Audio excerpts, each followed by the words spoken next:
Bloomberg Audio Studios. Podcasts, radio, news.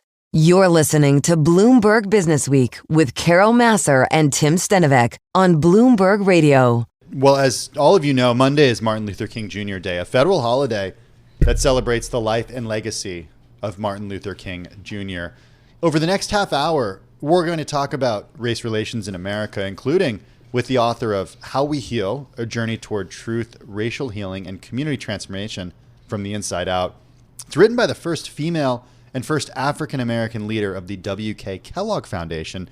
That conversation a little later on. Right. And just a reminder, of course, Martin Luther King Day also happens to fall on January 20th, which is the day that President-elect Donald Trump will be inaugurated this Monday. Tim and I will be doing a special edition of Bloomberg Businessweek that afternoon, looking at the new incoming administration and all the policies that may come down. So we want to get into that and more with our next guest, who has a certain very personal story and attachment, of course, to Martin Luther King Day. We are joined by Reverend Dr. Bernice King. She's the Chief Executive Officer of the Martin Luther King Jr. Center for Nonviolent Social Change, which is also known as the King Center. She is the daughter of Martin Luther King Jr. and her mom, Coretta Scott King, founder of the King Center. Dr. King, so nice to have you here with us. You know, Monday for many, it's a holiday. Well, nice to have you here. For many more, it's also a reminder of our difficult past around race relations and discrimination. What does the day mean to you, honoring your dad? Well, it's an opportunity, obviously, for us to not just commemorate his life, but to really look further into his teachings. He was not just a civil rights leader, he was a teacher. He left us a blueprint as to how to create a just, humane, equitable, and peaceful world. And every year, one of the things that I encourage is that we study him more, because he spoke about things that we as a nation and world needed to do to fight against what he saw as the triple evils of poverty, racism, and militarism as a threat to our humanity. And so here we are once again this year, and as we inaugurate a new president, those teachings don't change. They stay the same. What we have to do is to connect to them and to connect to the spirit of that movement so we can continue to move our nation and world forward. I was going to ask you, just to follow up, you said, you know, your dad leaving us a blueprint. How would you think he's doing, how we are doing today with that blueprint? Well, you know, he said to us in Where Do We Go From Here, Chaos of Community in 1967, the book that he published then, that we must find a way to live together as brothers, and he meant humanity as brothers and sisters, or together we would be forced to perish as fools. And I think we've not found the way to do that. I think we further divided around different ideologies instead of trying to spend time learning, in spite of our differences, how do we live together? How do we create a coexistence where we don't co-annihilate one another? You know, how do we create a world where everyone has decent and affordable housing and access to health care? You know, how do we ensure that people who may end up in the homeless population, how do we ensure that that is short-lived and we create a pathway to people to reclaim their lives? How do we create a fair distribution of wealth in this nation? He talked about having a radical redistribution of wealth. He didn't talk about it in the sense that we just have to remove wealth from someone else, but we have to figure out how do we balance our economy so that people can have enough to do well. And then, of course, he talked about how do we respect who we are from different cultures and different backgrounds. We'll never all agree on everything. We'll never all like each other. We'll never all think alike, but we certainly can spend time learning how to live together. So that takes a lot of listening, curiosity, it takes a lot of courage, it takes a lot of humility, it takes compassion. These are all the things that he taught us through the spirit and the heart of nonviolence that he led that movement in. Well, it's that last point that I want to talk about, Dr. King, because We've been talking about over the last few months the dismantling of DEI programs at many companies. If I just look at the stories that one of our reporters, Jeff Green, has written in recent months, here are some headlines. Walmart under fire from investors for cutting DEI programs. Meta retreats from diversity and inclusion, appeasing Trump. Amazon is halting some of its diversity and inclusion programs. McDonald's walks back DEI goals in latest corporate retreat. Other companies, including Deere and more. And we've talked about corporate America, did hire more black workers for a while, and then it stopped. How do you, in an environment such as this, where things seem to not necessarily be going in that direction, how do you have optimism? Well, I always have optimism because there are always people, like Target and Costco and others who choose to follow the pathway that we all know is for the best of our nation and our world. Look, if we don't have an inclusive economy as a nation, then we're not going to survive in the global economy. And so I think there are going to be some hard realities we're going to be faced with in a few years if what those who have sought to remove DEI have done, it's going to show certain results. I think it's up to certain courageous leaders to combine forces and stand against this. It really, at the end of the day, it's really not about the language anyway.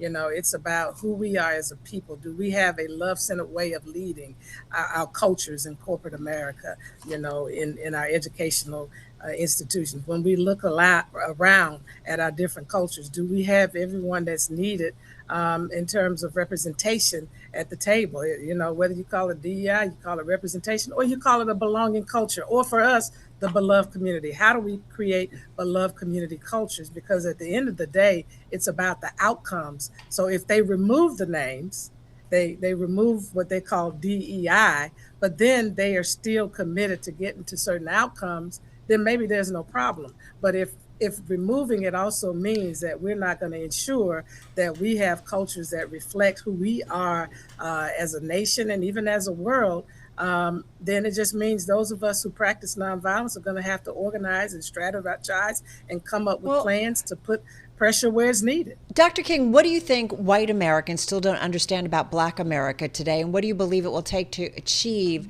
true racial equality? Well, the first thing is Black America is not trying to take anything from anybody. I think that's the first thing people need to understand. There's this threat, if Black America were in charge, they will remove us and nothing could be further from the truth. If you study the history of our race, we've always been holistically. It doesn't mean there aren't exceptions in every racial grouping. But if you study as a whole, we're very forgiving people. We are a very inclusive culture. We tend to stand, with what is right and what is fair and what is just. And I think there's a misnomer that if we are in these roles, we may do what others do. I think there's a misnomer as to who we are, that, we just get jobs or we get opportunities just because we're Black. No, we're very qualified. If you spend any time on social media, you'll see the number of young children out of the Black community who are finishing college and getting PhD degrees when they're not even 15 yet. They're not even 14 yet. So we have a very intelligent, a very skilled community, and it doesn't take anything away from anybody else's community who has intelligent and skilled individuals. And so the biggest thing, Daddy said something that was very powerful. He said, people hate each other because they don't know each other. They don't know each other because they don't communicate with each other. They don't communicate with each other because they're separated from each other. And so as long as we keep division and separation, then the myths can continue to be the truth. So we have to find a way, as I said, to learn to live together and cross some of these boundaries and not allow whatever every other commentary may say about, any community to rule the day. I need to come and connect with you. I need to learn more about you. I need to spend time with you. I need to experience your culture. It doesn't mean I may embrace all of it, but I'll have a greater understanding of it. And I think that's what a love-centered person, a compassionate person, a curious person would do, and a person, more importantly, who wants to see a better world. Well, we think about, we've only got about a couple of minutes left here, but we are thinking about Martin Luther King Day on Inauguration Day, incoming President Donald Trump, and what his administration might bring in terms of policies and what it means for Black Americans and equality in the United States. We kind of get the sense that your dad, tried to engage power to influence change. He seemed very pragmatic and yet took those risks. Yes. Do you think your father would try to engage with the right, the conservative right, to get them to better understand the implications of their positions, or is that not even possible? And again, only about a minute and a half here. Oh, it's always possible. Nonviolence believes in the possibility. Nonviolence actually can help overcome what seems to be impossible. So through strategy and plan, when he went to see Johnson, and Johnson said, look, I've done as much as I can with civil rights right now. I can't get the votes on voting rights. Daddy went back and said, well, we're going to have to get him some power. We're going to have to help him figure that out. So in this administration, we got to figure out where are the connection points. Who are the people in the administration we might be able to have access to, who may understand, that can then translate the message. It's about strategy, and nonviolence helps you with that. Do you have faith in the Trump administration helping out the Black community? I have faith in God, and I believe in the power of a collective conscience that is committed to freedom, justice, and equality. And I believe it is possible. That's why our theme is, Mission Possible, protecting freedom, justice, and equality. Freedom, justice, and democracy through the spirit of Nonviolence 365, which is Kingian nonviolence, is taught and demonstrated by my father. That's what I have faith in. Dr. King, just 25 seconds left here. What do you hope every American kind of thinks about when it comes to our country here? I want them to remember that as a humanity, we have been to these places before. Maybe not literally us, but human beings have been in difficult, challenging times. We come from those individuals, and we too have the capacity to rise to the occasion and meet the challenges and move our nation and world forward. Thank you so much for finding time for us. Our thoughts with you, certainly, as we prepare for the holiday and to mark his memory and his legacy on Monday. That is Reverend Dr. Bernice King, Chief Executive Officer of the King Center, joining us from Atlanta on this Wednesday. This is Bloomberg. As we mentioned earlier, we're spending a good portion of the final hour of our show focused on race relations and race in America ahead of the Martin Luther King Jr. holiday on Monday. We just spoke to Reverend Dr. Bernice King, the CEO of the Martin Luther King Jr. Center for Nonviolent Social Change, also known as the King Center. Right. And June Montgomery Tabron is the first female and first African-American leader of the W.K. Kellogg Foundation. It's one of the largest philanthropic institutions in the United States. She's also the author of a new book, How We Heal, A Journey Toward Truth, Racial Healing, and Community Transformation from the Inside Out. And we really want to start at the beginning of the book. June, welcome. Nice to have you here with Tim and myself. It's so wild to be coming off of a conversation with Dr. Bernice King, and then to see how you start your book. Take us back. The Sunday in late June of 1963, you were 8 months old. Absolutely, and it's reflecting on the speech that Dr. King gave, the speech that actually was the preface to his I Had a Dream speech. And I reflect on how important that speech was actually first given in Detroit, where I was born, and was the beginning of my own healing journey in America, which is the story, part of the story of the book that we have launched. So a lot happened between then and you becoming the 9th president and CEO of the W.K. Kellogg Foundation. It is one of the largest philanthropic institutions in the U.S. How do you draw that line, though? And you do it in the book. How do you draw that line from that moment when you were an infant to this point in your career? Yeah, and it's a journey that I've been on, a personal healing journey. It's the journey our nation has been on, and it's the journey that I have led at the W.K. Kellogg Foundation.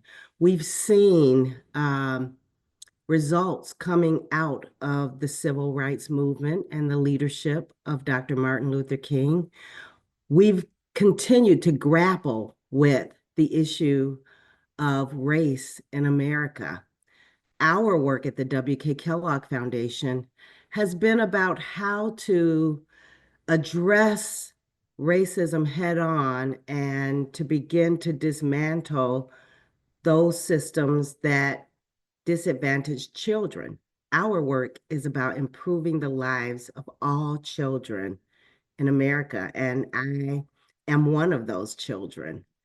And the story in the book is about how my journey encountered racism, but how it strengthened me and how I learned to heal from those encounters and how I then carried that into my work at the W.K. Kellogg Foundation and how we know it is the work for the future of this nation if we are going to connect people across our differences. Well, June, how can we though see more of your stories?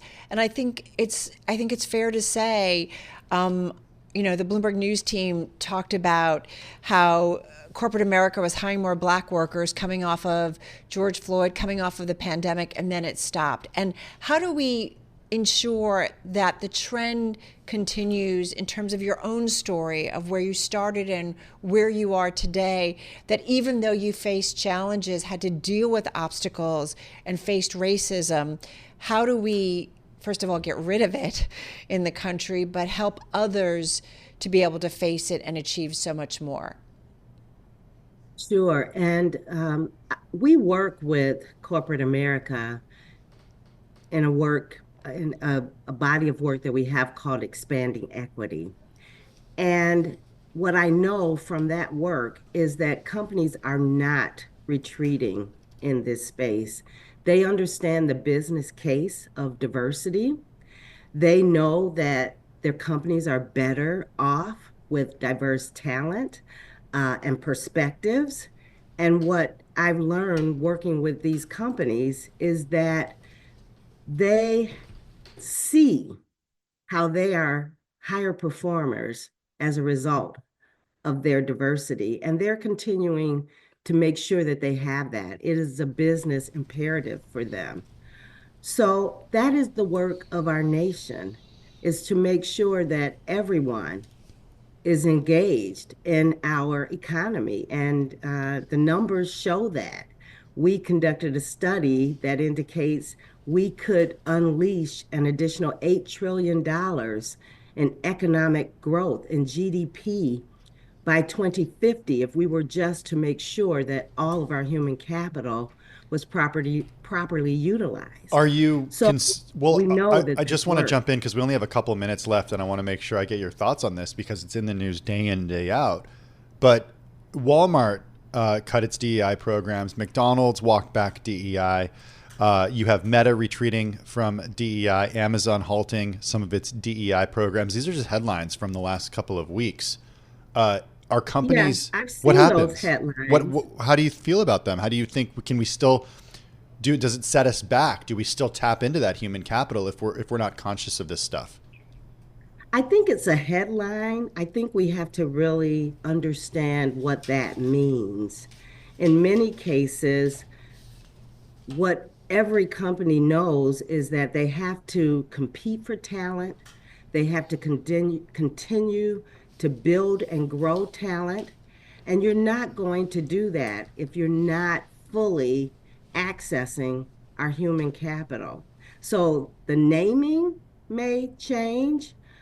The understanding that this is a business imperative and we all must have the best talent is not going away. So even though we see these headlines, you think corporate America, certainly the big companies, the publicly held companies where we're seeing these headlines, you say that you believe that they're still committed to DEI efforts? Absolutely. Yes. All right. Go ahead, Tim. Well, I was just with 30 seconds left. Then why be so public about moving away from them? I think in this world today, the need for healing is imperative. And that's why we wrote the book and issued it in this moment. The narrative in this nation is divisive, and it's forcing people to choose positions. Healing is about connections. Healing is about bringing people together across their differences. And that is the work of the Nation for the Future. And that is what we know people want to do. Well, that I like ending on that optimistic note. June, thank you so much. June Montgomery Tabron, President and CEO of the Kellogg Foundation, the new book, How We Heal. This is Bloomberg.